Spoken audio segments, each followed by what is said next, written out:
ഒറ്റ വിഷയം മാത്രമേ ഉള്ളൂ. ഇന്നിപ്പോൾ ഒരു ചെറിയ വീഡിയോ അത് സംബന്ധിച്ചിട്ട് നമ്മൾ ഇട്ടിട്ടുണ്ടായിരുന്നു. ഇംഗ്ലീഷിലാണ് ചെയ്തിട്ട്. ഇതുപോലെ ഈ ഇന്നത്തെ വൈകിട്ടത്തെ ലൈവിൽ മലയാളം പറയാലോ എന്നുള്ള ആ ഒരു ഉദ്ദേശമായിരുന്നു ഉണ്ടായിരുന്നത്. ഇവിടെ ഈ വഖഫിൻ്റെ ബില്ല് അമെൻമെൻറ്റ് അത് നടന്നു കഴിഞ്ഞു. അത് നിയമമായി വന്നിരിക്കുന്നു.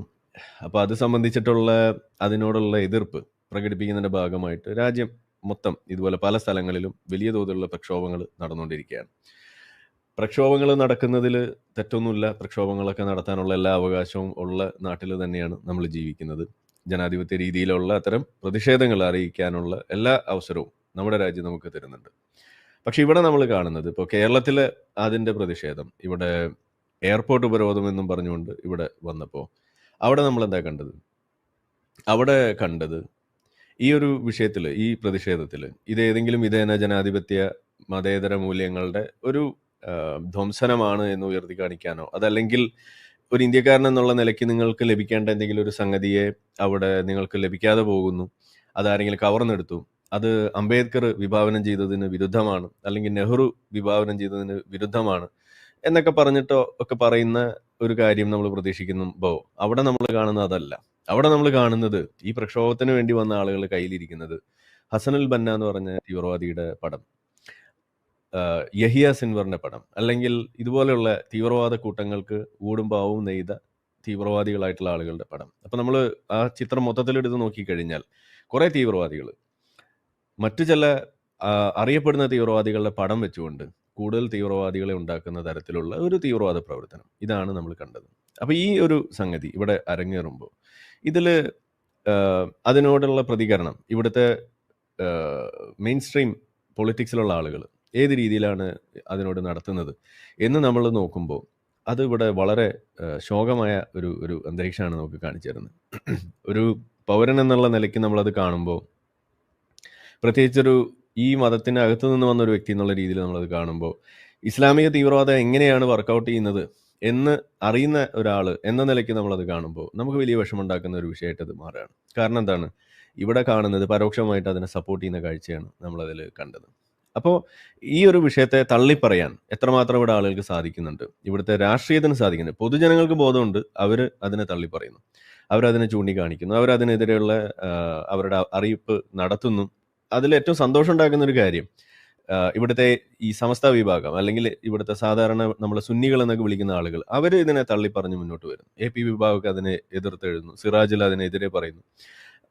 ഇത്തരം സമരങ്ങൾ അത് ഇതുപോലുള്ള മത തീവ്ര സംഘടനകളും അതുകൂടാതെ ഈ മതരാഷ്ട്രവാദക്കാരൊക്കെ കയ്യേറി അവരതും അതല്ലെങ്കിൽ ഈ സമരങ്ങൾ വരെ വഖഫ് ചെയ്തുകൊണ്ട് പോകുന്ന അവസ്ഥയെ അവർ എതിർക്കുന്നതൊക്കെ നമ്മളിവിടെ കാണുമ്പോൾ അതൊരു സന്തോഷമുണ്ട്. കാരണം എന്താണ്? സാധാരണ ഇങ്ങനെ അല്ലായിരുന്നു ഇവിടെ സംഭവിച്ചുകൊണ്ടിരുന്നത്. കാരണം കുറച്ച് നാളുകൾക്ക് മുന്നേ ഇവിടെ നടന്ന ഈ പൗരത്വ ഭേദഗതി ബില്ല് അതുമായി ബന്ധപ്പെട്ടിട്ടുള്ള സമരങ്ങൾ നടക്കുമ്പോൾ ആ സമരങ്ങളിലും ഇതേ ആളുകൾ തന്നെയായിരുന്നു, ഇതേ ആളുകളുടെ വാദങ്ങൾ തന്നെയായിരുന്നു അന്നും ഉയർത്തിയിരുന്നത്. ഈ ഹസനുൽ ബന്നയായാലും ഈ മൗദൂദിയുടെ വാദങ്ങളായാലും ഇതെല്ലാം അന്നും ഉയർത്തിയിരുന്നു. നമ്മൾ പറയാറുള്ള കൈ ചൂണ്ടി നിൽക്കുന്ന പെൺകുട്ടി ഒരു അസൽ മൗദൂദി കുഞ്ഞ് തന്നെയായിരുന്നു. അവരൊക്കെ പറഞ്ഞിട്ടുള്ള സ്റ്റേറ്റ്മെന്റ്സ് നിങ്ങൾ കേട്ടിട്ടുണ്ടോ? ലാ ഇലാഹ ഇല്ലല്ലാഹ് ഞങ്ങൾ പറയും, കാരണം നിങ്ങളുടെ സെക്യുലർ സ്ലോഗൻസ് ഒക്കെ ഞങ്ങൾ എന്നോ കടലിൽ വലിച്ചെറിഞ്ഞിട്ടുണ്ട്, ഞങ്ങൾ ആലി മുസ്ലിയാറിന്റെ കൊച്ചുമക്കളാണ്, അല്ലെങ്കിൽ നമ്മൾ കുഞ്ഞാമത് ഹാജിയുടെ മക്കളാണ്, 1921 ഞങ്ങൾ ആവർത്തിക്കും, ബദറിൽ ഞങ്ങൾ വീശിയ കത്തി ഒറയിൽ ഇട്ടിട്ടില്ല, ഉഹുദിൽ ഓടിയ ഓട്ടത്തിലെ ആ ഓട്ടത്തിന് ഉപയോഗിച്ച ആ ചെരുപ്പ് പോലും നമ്മൾ മാറ്റിയിട്ടില്ല എന്നൊക്കെയാണ് പറഞ്ഞു വെക്കാറുള്ളത്. അപ്പം അങ്ങനെയൊക്കെയുള്ള മുദ്രാവാക്യങ്ങൾ ഉയർത്തി അന്ന് പറഞ്ഞപ്പോൾ അന്ന് അതിൻ്റെ ഒപ്പം തന്നെയായിരുന്നു ഇതേ ആളുകളൊക്കെ ഉണ്ടായിരുന്നത്. പക്ഷേ ആ ഒരു സമയത്ത് നിന്ന് മാറി ഇന്ന് നമ്മൾ വന്ന് നോക്കുമ്പോൾ മുസ്ലിം സമുദായത്തിൻ്റെ ഇടയിൽ വലിയൊരു മാറ്റം ഉണ്ടായി എന്ന് തന്നെ പറയാം. അത് ആ മാറ്റത്തിന് വഴിവെച്ചത് എന്താണെന്ന് ചോദിച്ചു കഴിഞ്ഞാൽ പ്രധാനപ്പെട്ട ഒരു മാറ്റത്തിനുള്ള കാരണം ഈ പോപ്പുലർ ഫ്രണ്ട് പോലെയുള്ള തീവ്രവാദ സംഘടനകളെ നിരോധിച്ചതും അവരുമായി ചേർന്ന് നിൽക്കുന്ന സംഘടനകളെ അവരുടെ പ്രശ്നങ്ങളെ സമൂഹത്തിൽ ഉയർത്തുന്ന തരത്തിലേക്ക് ഇവിടെ മറ്റ് ഇടപെടലുകൾ ഉണ്ടായി എന്നുള്ളതിന് അത് കേന്ദ്ര ഗവൺമെൻറ്റിൻ്റെ ഒരു മിടുക്ക് തന്നെയാണ് നമുക്ക് പറയേണ്ടതായിട്ട് വരും. കാരണം ഈ SDPI സംബന്ധിച്ചിട്ടുള്ള ചില കാര്യങ്ങൾ, അതുപോലെ ജമാഅത്ത് ഇസ്ലാമിയുടെ ചില കാര്യങ്ങൾ, അവർ നടത്തുന്ന മറ്റ് തരത്തിലുള്ള വിഷയങ്ങൾ, ഇതെല്ലാം ഇവിടെ പൊതുജനമധ്യത്തിൽ ചർച്ചയാകുന്ന ഒരു അവസ്ഥ ഉണ്ടായി. പല NIA ഇടപെടലും എല്ലാം നമ്മൾ കണ്ടതാണ്. അപ്പം അങ്ങനെ വന്നു കഴിഞ്ഞപ്പോൾ ഇവർക്ക് എന്തോ കാര്യമായ തകരാറുണ്ട്. ഇവർക്ക് ഒന്ന് പറഞ്ഞ അടുത്തതിന് ഉടനെ ഈ മതരാഷ്ട്രവാദം പൊക്കി പറയുന്നത് അതിലെന്തോ ഒരു കുഴപ്പമുണ്ട് എന്നെങ്കിലും ചിന്തിക്കാൻ ഇവിടുത്തെ മുസ്ലിങ്ങൾക്ക് സാധിക്കുന്നു. അത് വലിയ മാറ്റമാണ്. ആ ഒരു ചിന്ത അത് മുസ്ലിങ്ങളിൽ നിലനിൽക്കുന്ന കാലത്തോളം നമുക്ക് പേടിക്കേണ്ട കാര്യമില്ല. ഇന്ത്യ സുരക്ഷിതമായിരിക്കും. ഇവിടെ ഒരു മതരാഷ്ട്രമാകില്ല. ഇവിടെ മതരാഷ്ട്രം ഒരു ഇസ്ലാമിക മതരാഷ്ട്രമാകാനുള്ള സാധ്യതയേ ഉള്ളൂ ഇന്ത്യയിൽ. ആ സാധ്യതയെ എതിർക്കുന്നതിൽ ഇവിടുത്തെ മുസ്ലിങ്ങൾ തന്നെ മുന്നോട്ട് വരുന്ന ഒരു അവസ്ഥയും കൂടി വന്നാൽ നമുക്ക് പിന്നെ ഭയക്കേണ്ട കാര്യമില്ല എന്ന് തന്നെയാണ് ഞാൻ അതിൽ പറയാം. അപ്പോൾ അതിനുള്ളൊരു ചെറിയൊരു ആശ്വാസം ഇതൊക്കെ കാണുമ്പോൾ നമ്മൾ പറയണം. പിന്നെ അതുകൂടാതെ ഇന്ന് ശനിയാഴ്ച ഇന്ന് വൈകിട്ട് ജനം ടി വിയിൽ ഇത് സംബന്ധിച്ചിട്ടൊരു ചർച്ച സംഘടിപ്പിക്കാൻ വേണ്ടി നോക്കുമ്പോൾ ആ ചർച്ചയിലേക്ക് വിളിക്കുമ്പോൾ അതിനോട് പ്രതികരിക്കാൻ അല്ലെങ്കിൽ അതിനെ ഏതെങ്കിലും തരത്തിൽ ഡിഫെൻഡ് ചെയ്യുന്ന ഒരാളെ കിട്ടണ്ടേ? ഡിഫെൻഡ് ചെയ്യുന്ന ഒരാളെ പോലും കിട്ടാതെ വരുമ്പോൾ ചർച്ച തന്നെ നടത്താൻ പറ്റാതെ ആ ഒരു അവസ്ഥ, അതായത് വേണ്ടാന്ന് വെക്കുകയാണ്. ഈ വിഷയത്തിൽ ഒരു ചർച്ച സാധ്യമാവുന്നില്ല. കാരണം എല്ലാവരും ഇതിനോട് അനുകൂലിക്കുകയാണ്. കാരണം അത് ശരിയായില്ല. അങ്ങനെ ഈ ഹസനുൽ ബന്ന ആയാലും ഈ സയ്യിദ് കുത്തുബിൻ്റെ ഒക്കെ ചിത്രങ്ങളൊക്കെ എടുത്തു വെച്ചിട്ട് ഇതുപോലെ പ്രക്ഷോഭം നടത്തിയത് അത് ശരിയായില്ല എന്ന് പറയുന്ന ആളുകളാണ് ഇവിടെ തട്ടിയിട്ട് മുട്ടിയിട്ട് നടക്കാൻ പറ്റാത്തൊരവസ്ഥയായി മാറിയിരിക്കുന്നു എന്ന് വരുമ്പോൾ ഇതുപോലെ ഇതൊക്കെ വെച്ചിട്ട് നമുക്ക് വാദങ്ങൾ ഉന്നയിക്കാൻ പറ്റുന്ന തരത്തിലുള്ള ഒരു ചർച്ചയൊന്നും ഇപ്പോൾ സാധ്യമാകുന്നില്ല ടി വി ചാനലുകളിലടക്കം എന്ന് വരികയാണ്. ഇപ്പോൾ കഴിഞ്ഞ ദിവസമൊക്കെ നടന്നിട്ടുള്ള പല ചാനൽ ചർച്ചയും നിങ്ങൾ എടുത്ത് നോക്കിക്കഴിഞ്ഞാൽ ഒട്ടുമിക്ക ആളുകളും എല്ലാവരും അതിനോടുള്ള വിയോജിപ്പ് രേഖപ്പെടുത്തുന്നത് തന്നെയാണ് കാണാൻ കഴിയുക. ഇൻക്ലൂഡിങ് ഫ്രം ഈ പറയുന്ന ഇസ്ലാമിക സമൂഹത്തിൻ്റെ ഇടയിൽ നിന്ന് വരുന്ന ആളുകളാണെങ്കിൽ പോലും അതിനെ തള്ളി പറയുന്നവരായിട്ട് മാറുന്നു എന്നും കൂടി നമ്മളിവിടെ കാണുകയാണ്. അതൊരു സോഷ്യൽ പ്രഷറാണ്, ഡെമോക്രറ്റൈസിങ് പ്രഷർ അല്ലെങ്കിൽ ഈ സെക്യുലറൈസിങ് പ്രഷർ എന്നൊക്കെ നമ്മളെപ്പോഴും പറയാറുള്ള സാധനം അതിവിടെ സംഭവിക്കുകയാണ്. അതിൽ നമുക്ക് അഭിമാനിക്കാമെന്ന് തന്നെയാണ് ഞാൻ പറയുക. കാരണം ഇത്തരത്തിലുള്ള ഈ ഡീസെൻസിറ്റൈസേഷൻ പ്രവർത്തനങ്ങൾ ഫലിക്കുക ഇങ്ങനെയാണ്. ഇതാണ് പൊളിറ്റിക്സിൽ ഉണ്ടാക്കുന്ന ചേഞ്ച് എന്ന് പറയുക. ഇതാണ് നമ്മൾ പ്രതീക്ഷിച്ചിരുന്നത്, ഇതാണ് നമ്മൾ സംഭവിക്കുമെന്ന് പറഞ്ഞിരുന്നത്. ഇതിൻ്റെ മെക്കാനിസത്തെയാണ് നമ്മൾ ഡീസെൻസിറ്റൈസേഷൻ വിളിച്ചിരുന്നത്. സോഷ്യൽ പ്രഷർ വർക്കൗട്ട് ആക്കും ഇത്തരം വിഷയങ്ങൾ എന്നൊക്കെ നമ്മൾ പറഞ്ഞിരുന്നത് അങ്ങനെയാണ്. അപ്പോൾ അങ്ങനെയുള്ള ഒരു അവസ്ഥ പോലും ഇവിടെ ഉണ്ടായിരിക്കുന്നു. അപ്പം ചാനലിൻ്റെ ഈ പ്രോഗ്രാം കൺട്രോളറായിട്ടുള്ള ആൾ നമ്മളെ വിളിക്കും. അപ്പോൾ ഇങ്ങനെ ഒരു വിശേഷം പറഞ്ഞു, ഇങ്ങനെ ഒരു വിഷയമുണ്ട്. അപ്പോൾ അവർ വലിയ വിഷമത്തിലാണ് നമ്മളോട് പറഞ്ഞത്. ഞാൻ പറഞ്ഞു നിങ്ങൾ വിഷമിക്കണ്ട, കാരണം ഇത് ഒരു നല്ല മാറ്റമാണ്. ഇത് നിങ്ങളുടെ ചാനൽ മാത്രം കുഴപ്പമില്ല, എല്ലാ ചാനലുകളിലെയും അവസ്ഥ ഏതാണ്ട് ഇതൊക്കെ തന്നെയാണ്. അതിൻ്റെ അർത്ഥം ഇതൊക്കെ തള്ളി പറയുന്ന ആളുകളായിട്ടും ഇത് തള്ളി പറയേണ്ട സാധനമാണ്, ഇതിനെ അനുകൂലിച്ച പണി കിട്ടുമെന്നും ഒക്കെ മനസ്സിലാക്കുന്ന ഒരു നില വന്നിട്ടുണ്ട്. അതുകൊണ്ട് നിങ്ങൾ സമാധാനിക്കൂ എന്ന് പറഞ്ഞിട്ട് നമ്മളവിടെ സംഭാഷണം അവസാനിപ്പിക്കുകയാണ്. ഇന്ന് ചർച്ച ഉണ്ടായില്ല, അതുകൊണ്ടാണ് നമ്മൾ നേരത്തെ ലൈവ് പ്ലാൻ ചെയ്താണ്, പിന്നീട് അത് ഡ്രോപ്പ് ചെയ്യേണ്ടി വന്നത് അതുകൊണ്ടാണ്. അപ്പോൾ ആ ലെവലിൽ വരെ വന്ന് നിൽക്കുന്നു. അപ്പോൾ ഒരു വശത്ത് ഇത്തരം സംഭവങ്ങൾ നടക്കുന്നു, മറ്റൊരു വശത്ത് ഇതിനോടുള്ള എതിർപ്പ് കാണാൻ കഴിയുന്നു. അത് നടക്കേണ്ട കാര്യം തന്നെയാണ്. അത്തരം സൂചനകൾ നമുക്ക് നല്ല ശുഭ സൂചനകളായിട്ട് മാറുന്നു, ഒക്കെ ശരി. പക്ഷെ അപ്പോഴും ഇവിടെ ഇതിനെ യഥാർത്ഥത്തിൽ എതിർക്കേണ്ട ആളുകൾ, ഇവിടുത്തെ രാഷ്ട്രീയം, ഇവിടുത്തെ നേതൃത്വം, അവർ ഇതിനോടെടുക്കുന്ന സമീപനം അത് ശരിയല്ല. ഒന്നാമത്തെ കാര്യം അത്. രണ്ട്, പാർലമെന്റിൽ ഈ ഒരു ബില്ല് വന്ന സമയത്ത് ഇവിടുത്തെ ഒപ്പോസിഷൻ എന്താ ചെയ്തത്? അവർ അവിടെ മിണ്ടാണ്ടിരുന്നിട്ട് അവിടെ രാഹുൽ ഗാന്ധി ഈ വിഷയത്തിൽ ഒരു ചർച്ചയ്ക്ക് പോലും മുന്നോട്ട് വന്നിട്ടില്ല എന്നും കൂടി ആലോചിക്കുമ്പോൾ, മൗനിയായിട്ടിരിക്കുന്ന ഒരു അവസ്ഥയും കൂടി വരുമ്പോൾ, യഥാർത്ഥത്തിൽ ഈ രാഷ്ട്രീയം അവർ മുന്നോട്ട് വെച്ച ആശയത്തിൻ്റെ പേരിൽ ഇവിടുന്ന് ഉന്തിയും തള്ളിയൊക്കെ ജയിപ്പിച്ചു വിടുമ്പോൾ, പ്രതിപക്ഷമായിട്ടിരിക്കുമ്പോൾ അവർക്കൊരു ഉത്തരവാദിത്തം ഉണ്ടെന്ന് പോലും മറന്നുപോയിട്ട് ഈ ബില്ലിലെ പ്രശ്നങ്ങൾ ഉന്നയിക്കേണ്ടടുത്ത് ഉന്നയിക്കാതെ അതിനെല്ലാം ശേഷം ഇത് നടു റോഡിൽ നേരിടാം എന്ന് വരുന്നിടത്ത് അത് ജിഹാദികളായിട്ടുള്ള ആളുകൾക്ക് അവരുടെ കുത്തിത്തിരിപ്പ് പോലും പ്രകടിപ്പിക്കാൻ വേണ്ടിയിട്ട് സാധ്യമാകുന്ന രീതിയിലേക്ക് ഈ വിഷയത്തെ ഇവിടെ ഇറക്കി വിടുമ്പോൾ, സത്യത്തിൽ ഇന്ന് നടന്നുകൊണ്ടിരിക്കുന്ന ഈ കലാപങ്ങളും ഈ കലാപശ്രമങ്ങളും അതിൻ്റെ പൂർണ്ണ ഉത്തരവാദിത്തം ആർക്കാണെന്ന് ചോദിച്ചു കഴിഞ്ഞാൽ ഇവിടുത്തെ പ്രതിപക്ഷത്തിനാണെന്നേ ഞാൻ പറയുള്ളൂ. കാരണം പ്രതിപക്ഷത്തിനൊരു ബാധ്യത ഉണ്ടായിരുന്നു, ഇതിൽ ഇങ്ങനെയാണ് ഇതിൻ്റെ വിഷയം എന്ന് മനസ്സിലാക്കിക്കാനും ഇതിൽ പരമാവധി നമ്മൾ ഇതിനകത്ത് ഉന്നയിക്കാവുന്ന കാര്യങ്ങൾ ഉന്നയിച്ചിട്ടുണ്ട്, അത് ക്ലാരിഫൈ ചെയ്തിട്ടുണ്ട് എന്ന് പറഞ്ഞുകൊണ്ട് ഒരു പോളിസി അതിനെക്കുറിച്ചുള്ള ചർച്ചകളിൽ കാര്യമായ രീതിയിൽ ഇടപെട്ട് പുറത്തേക്ക് കൊണ്ടുവരുന്ന വിഷയത്തിൽ ഇവിടുത്തെ പ്രതിപക്ഷം ഫെയിലിയർ ആയിട്ടുണ്ട് എന്നുള്ളത് തന്നെയാണ് നമുക്കിവിടെ കാണാൻ കഴിയുക.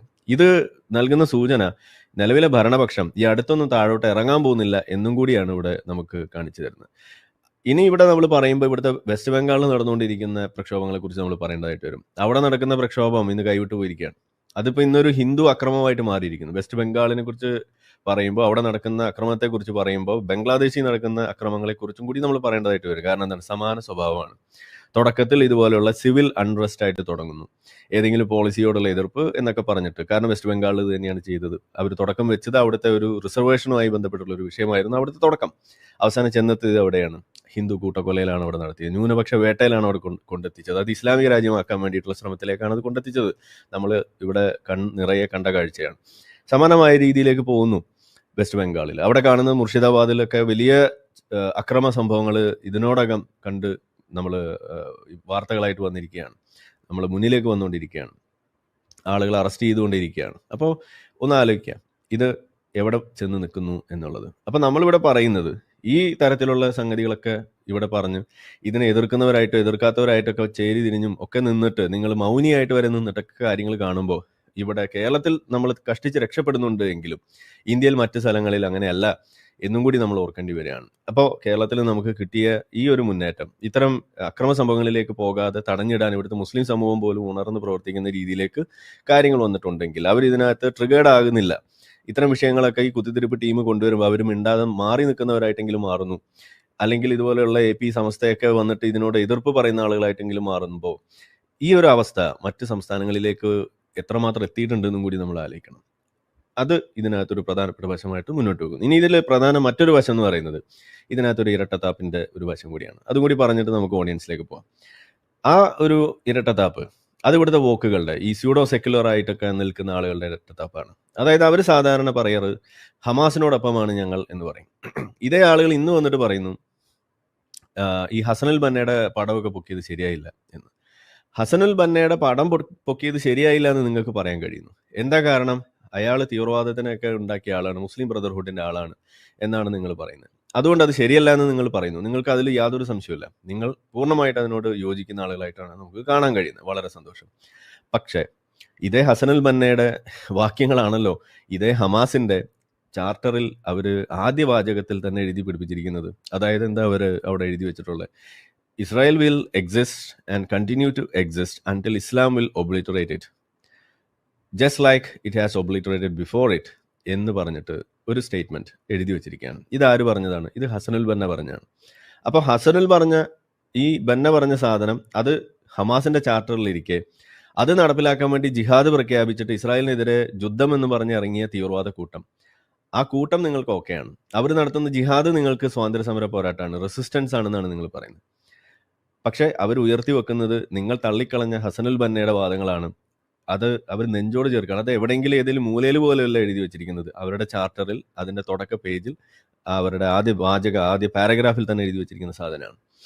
അങ്ങനെയുള്ള ഒരു സാധനത്തെ എഴുതി വെച്ച ആ ടീമിനെ നിങ്ങൾ ഒരു വശത്ത് ബന്നയെ തള്ളുകയും മറുവശത്ത് ബന്നയെ പൊക്കിപ്പിടിച്ച് നടക്കുന്ന ആളുകളെ നിങ്ങൾ ചേർത്ത് പിടിക്കുകയും ചെയ്യുക എന്ന് പറയുമ്പോൾ ഇതെന്താണെന്ന് നമുക്ക് മനസ്സിലാവുന്നില്ല. ഇത് നിങ്ങളുടെ ഇരട്ടത്താപ്പാണെന്ന് പറഞ്ഞ് നമുക്ക് കൈ ഒഴിയാൻ അല്ലെങ്കിൽ അങ്ങനെ അങ്ങോട്ട് മാറ്റാനും നമുക്ക് പറ്റില്ല. കാരണം എന്താണ്? നിങ്ങൾ ഈ വിഷയത്തെ കാണുന്നത് ഏതുതരം കാഴ്ചയാണ് എന്നുള്ളതും കൂടിയാണ് ഇവിടെ വ്യക്തമാവുന്നത്. നിങ്ങൾക്ക് ഇതിനകത്തൊന്നും വലിയ ധാരണയൊന്നും ഇല്ല എന്നുള്ളത് തന്നെയാണ് ഇവിടെ വെളിച്ചത്ത് വരുന്നത്. നിങ്ങളിങ്ങനെ നമ്മളൊക്കെ പറയാറുണ്ട്, പണ്ടൊക്കെ നമ്മളും ഈ SFIയിലൊക്കെ ഉണ്ടായിരുന്ന സമയത്ത് നമ്മൾ ഈ സ്റ്റഡി ക്ലാസ് എന്നൊക്കെ പറഞ്ഞിട്ടുള്ള സംഗതികളൊക്കെ കാണും, പാർട്ടി ക്ലാസ് എന്നൊക്കെ പറയുന്ന പോലെ. അപ്പോൾ അവരവിടെ ക്ലാസ് എടുക്കുമ്പോൾ കുറേ താത്വിക ആചാര്യന്മാർ വന്നിട്ട് പലതും പറയും. അപ്പോൾ നമ്മളുടെയൊക്കെ ധാരണ എന്ന് ഈ പാർട്ടി ക്ലാസ്സിലൊക്കെ വന്ന് സംസാരിക്കുന്ന ഞങ്ങൾക്കൊക്കെ ഇതൊക്കെ പറഞ്ഞു തന്നിരുന്ന അന്നത്തെ കുറേ നേതാക്കന്മാരിൽ പെട്ടതാണ് ഈ ഷംസീറും അതുപോലെ നമ്മളെ റിയാസ്, ഇതുപോലൊക്കെയുള്ള ആളുകൾ അന്നത്തെ നമ്മളെ നേതാക്കന്മാരാണ്. അപ്പോൾ ഇവരൊക്കെ വന്ന് നിന്ന് ഓരോന്ന് പറയുമ്പോൾ നമ്മളുടെ മനസ്സിലുള്ള ധാരണ എന്താണ്? ഇവരൊക്കെ വലിയ വലിയ കമ്മ്യൂണിസ്റ്റുകാർ, ബുദ്ധിജീവികളാണ്, ഇവരൊക്കെ കുറേ വായിക്കുന്ന ആൾ, കുറച്ചൊരു അഡ്വക്കേറ്റ് ആണ്, അതാണ് ഇതാണ്. അപ്പോൾ ഇവർക്കൊക്കെ നമ്മളെക്കാളും വിവരമുണ്ട്, അപ്പോൾ ഇവരൊക്കെ പറയുന്നത് വളരെ ശരിയായിരിക്കും, അതുകൊണ്ട് നമുക്കിങ്ങനെ എല്ലാം വളരെ സശ്രദ്ധം കേട്ടിരിക്കാം എന്ന് ഒരു രീതിയിലാണ് നമ്മളൊക്കെ അന്ന് നിലകൊണ്ടിരുന്നത്. ഇപ്പോൾ നമ്മളത് ആലോചിക്കുമ്പോൾ നമ്മൾ ലജ്ജിച്ചു പോവാണ്. കാരണം എന്താണ്? ഇതുപോലെയുള്ള മണ്ടന്മാരെ ആയിരുന്നോ നമ്മളൊക്കെ വലിയ ആളുകളായിട്ട് കേട്ടിരുന്നു പോയത് എന്ന് നമ്മൾ പറയാണ്. അപ്പോൾ അതുകൊണ്ട് ഞാൻ നിങ്ങളുടെ മുന്നിലേക്ക് വെക്കുന്നത്, ഇപ്പം നമ്മളിത് പറയുമ്പോൾ പോലും, ഞാനിത് പറയുമ്പോൾ പോലും നിങ്ങളും ഈ പറയുന്ന സംഗതികൾ ശരിയാണോ തെറ്റാണോ എന്ന് അന്വേഷിക്കാനുള്ള ഒരു ശ്രമം ഇപ്പോഴേ ചെയ്യണം. അല്ലെങ്കിൽ നിങ്ങൾ ഇതേപോലെ ഖേദിക്കുന്ന ഒരു അവസ്ഥ നിങ്ങൾക്കുണ്ടാവാൻ പാടില്ല. അതാണ് പറയുന്നത്. അപ്പോൾ അത് നിങ്ങൾ അന്വേഷിച്ച് കഴിഞ്ഞാൽ ഞാൻ നിങ്ങൾക്ക് ഉറപ്പ് പറയും. അതായത് നമ്മൾ ഈ പറയുന്ന കാര്യങ്ങൾ, നിങ്ങളിപ്പോൾ ഈ പറഞ്ഞ ഹമാസിന്റെ ചാർട്ടറിൽ എഴുതിയ കാര്യം, ഹസനുൽ ബന്ന എഴുതിയ സാധനം നിങ്ങൾക്ക് തപ്പി നോക്കിയാൽ കിട്ടുന്ന കാര്യമാണ്. അതിവിടെ ആരും പറയുന്നില്ല. അവിടെയാണ് ഇതിന്റെ ഇരട്ടത്താപ്പ് ഉണ്ടെന്ന് നമ്മൾ പറയുന്നത്. അപ്പോൾ മറ്റേത് അങ്ങനെയല്ല. മറ്റേത് ഇവിടെ ഇപ്പോൾ നിങ്ങൾ കണ്ടിട്ടുണ്ടാവും, നമ്മളെ പിണറായി വിജയൻ, നമ്മളെ മുഖ്യമന്ത്രി ഇടയ്ക്കിടയ്ക്ക് പറയും ഇബ്നു സീനയെ കുറിച്ച് പൊക്കിയടിക്കുകയാണ്, ഇസ്ലാമിക ശാസ്ത്രജ്ഞൻ എന്നൊക്കെ പറഞ്ഞിട്ട് പൊക്കിയടിക്കണൊക്കെ കണ്ടിട്ടുണ്ടാവും. അപ്പോൾ നമ്മൾ അന്നൊക്കെ കേൾക്കുമ്പോൾ കൈയടിക്കും. ഇന്നും നമ്മളെ കാക്കാമാർ കൈയടിക്കുന്നുണ്ട്. പക്ഷെ അവരോട് നമ്മൾ പറയും ഇബ്നു സീനയെ ഒരു കാഫിറായിട്ടാണ് നമ്മളെ ഗസാലി ഇമാമൊക്കെ രേഖപ്പെടുത്തി വെച്ചത്. എന്ന് വെച്ചാൽ അയാളൊരു മുസ്ലിം ആയിരുന്നില്ല. പക്ഷെ ഇന്ന് ഇസ്ലാമിനെ രക്ഷിക്കണം എന്നുണ്ടെങ്കിൽ ഈ ഇബ്നു സീനയെ മുസ്ലിം ആക്കിയാലേ രക്ഷയുള്ളൂ എന്നുള്ളിടത്ത് വരുമ്പോൾ ഗസാലി ഇമാം പറഞ്ഞത് നല്ല അങ്ങോട്ട് മാറ്റിവെക്കും. എന്നിട്ട് ഇബ്നു സീന എന്ന് പറഞ്ഞപ്പോൾ എന്തോ ഒരു അറബി പേരാണല്ലോ, അപ്പോൾ അത് വെച്ചിട്ട് അങ്ങോട്ട് പിടിക്കും. ഇതാണ് ഉണ്ടാവുന്നത്. അപ്പോൾ ഇതുപോലുള്ള ഈ തരം കാപട്യം, ഇതുപോലുള്ള തട്ടിപ്പ് പരിപാടികൾ ഇത് ചെയ്തിട്ടാണ് കുറേ കാലങ്ങളായിട്ട് ആളുകളെ പറ്റിച്ചാണ് തരുന്നത്, പ്രത്യേകിച്ച് മുസ്ലിങ്ങളെ പറ്റിച്ചാണ് തരുന്നത്, അവരുടെ രക്ഷകരായിട്ട് നടന്നിരുന്നത്. ഈ പാട്രൺസ് ആയിട്ട് മാറുക. ആ ഒരു പാട്രണൈസിങ് സ്വഭാവം അവർ കൊണ്ടു നടക്കുന്ന പോലെ ഇങ്ങനെയാണ്. അപ്പോൾ ഇന്ന് നമ്മൾ പറയുകയാണ് ഇതുപോലുള്ള വിഷയങ്ങളൊക്കെ ഇവർ അവതരിപ്പിച്ചിരുന്നത് ഇതുപോലെയുള്ള പകുതി വെന്ത സാധനങ്ങൾ ഉപയോഗിച്ചിട്ട് അതിനകത്തുള്ള ധാരണ പെശകോട് കൂടിയായിരുന്നു എന്നും കൂടി വരുമ്പോൾ ഇവർ നമ്മളെ പറഞ്ഞു പറ്റിക്കുകയായിരുന്നു എന്നുള്ളൊരു തോന്നല ഇപ്പം നമുക്ക് തോന്നുകയും അത് മനസ്സിലാക്കിയിട്ട് കൂടുതൽ കാര്യങ്ങൾ അറിയാൻ നിങ്ങൾ സ്വയം ഒരു ശ്രമവും കൂടി നടത്തിയാൽ ഇതിനകത്തൊക്കെ ഉള്ള കാര്യങ്ങൾ അറിയാൻ പറ്റും. പ്രത്യേകിച്ച് ഇന്നിപ്പോൾ ഓൺലൈൻ ഈ സോഷ്യൽ മീഡിയ അതുപോലെ ഈ ChatGPTയും ഗൂഗിളും ഗ്രോക്കും എല്ലാം ഇതുപോലെ ശക്തമായിട്ട് മുന്നിലുള്ളപ്പോൾ വിവരങ്ങൾ കണ്ടെത്താൻ ഒരു ബുദ്ധിമുട്ടുമില്ല, നിങ്ങൾക്ക് ക്രോസ് ചെക്ക് ചെയ്യാൻ ഒരു ബുദ്ധിമുട്ടുമില്ല. അത് നിങ്ങൾ ഉപയോഗിച്ച് കഴിഞ്ഞാൽ ഇതെല്ലാം വളരെ കൃത്യമായിട്ട് നിങ്ങൾക്ക് മനസ്സിലാക്കാൻ സാധിക്കും. പല വ്യൂ പോയിന്റ്സ് നിങ്ങൾക്ക് പരസ്പരം നിങ്ങൾക്ക് തന്നെ സ്വയം ഡിബേറ്റ് ചെയ്യാനുള്ള അവസരങ്ങൾ പോലും ഇവിടെ ഉണ്ട് എന്നുകൂടിയാണ് ഞാനിവിടെ പറഞ്ഞു വെക്കുന്നത്. അപ്പോൾ ഇത്തരത്തിലുള്ള എല്ലാ കാര്യങ്ങളും ഒന്ന് കോർത്തെടുത്ത് നമ്മൾ നോക്കുമ്പോഴാണ് നമ്മൾ പറയേണ്ടി വരുന്നത് ഈ ഒരു ഹമാസ് അനുകൂല നിലപാടും എന്നിട്ട് പിന്നെ ഇപ്പുറത്ത് ജിഹാദ് വിരുദ്ധ നിലപാടും എടുക്കുമ്പോൾ ഇതിനകത്തൊരു ചേർച്ചക്കുറവുണ്ട് എന്ന് നമ്മൾ പറയേണ്ടി വരുന്നത് അവിടെയാണ്. അവിടെ ഈ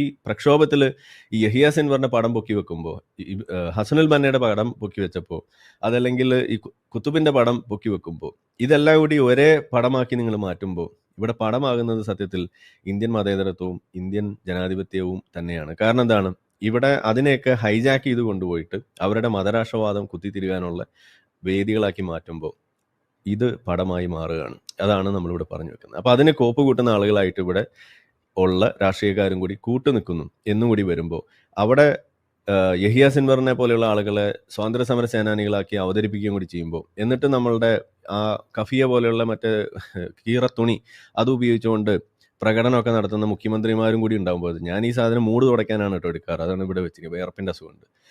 അപ്പോൾ അതുപോലെയുള്ള പരിപാടി ഒക്കെ ചെയ്തു വെക്കുമ്പോൾ സത്യത്തിൽ എന്താ സംഭവിക്കുന്നത്, ആളുകൾക്ക് കൂടുതൽ ഇതിനകത്തുള്ള ക്ലാരിറ്റി നേടാനുള്ള അവസരങ്ങളും കൂടിയാണ് നിഷേധിക്കപ്പെടുന്നത്. അവരെ നിങ്ങൾ പറഞ്ഞ് പറ്റിക്കുന്ന അവസ്ഥയിലേക്ക് പോവുകയാണ്. അപ്പോൾ അത് നമ്മൾ തിരിച്ചറിയാം, ഇനിയും അതിൽ പെട്ടുപോകരുത് എന്നാണ് എനിക്ക് പറയാനുള്ളത്. അപ്പോൾ ഏതായാലും ഞാൻ ഇത്രയും പറഞ്ഞുകൊണ്ട് ഇത് നമ്മളിവിടെ ഒന്ന് അവസാനിപ്പിക്കുകയാണ്. ഈ ഇരട്ടത്താപ്പ് നമ്മൾ തിരിച്ചറിയാം. ഇത് ആഗോളതലത്തിൽ തന്നെ കണ്ടുകൊണ്ടിരിക്കുന്ന ഒരു രീതിയുടെ ഒരു ആവർത്തനമാണ് ഇവിടെ നമ്മൾ ഇന്ത്യയിൽ കണ്ടുകൊണ്ടിരിക്കുന്നത്. സിവിൽ അൺറസ്റ്റ്, സിവിൽ ആയിട്ടുള്ള ഇഷ്യൂസിനെ പൊക്കിപ്പിടിച്ച് അതിലൂടെ ഇസ്ലാമിക രാഷ്ട്രം സംസ്ഥാപിക്കാനുള്ള വഴികളാക്കി അതിനെ മാറ്റുന്ന ഒരു കുത്തിത്തിരിപ്പിൻ്റെ ഒരു രീതി, അതാണ് എല്ലായിടത്തും നടക്കാറുള്ളത്. ഇന്ത്യയിലും അത് നടക്കുന്നു, പല തവണ നടത്തിയിട്ടുണ്ട്, ഇപ്പോഴും അത് നടത്തുന്നു. ഇത് ഈ കേരളത്തിൽ ഇത്തവണ ഭാഗ്യത്തിന് അല്ലെങ്കിൽ നമ്മുടെയൊക്കെ ഒരു നിലനിൽപ്പിൻ്റെ ഭാഗമായിക്കൊണ്ട് തന്നെ അതവിടെ വിജയിച്ചിട്ടില്ല.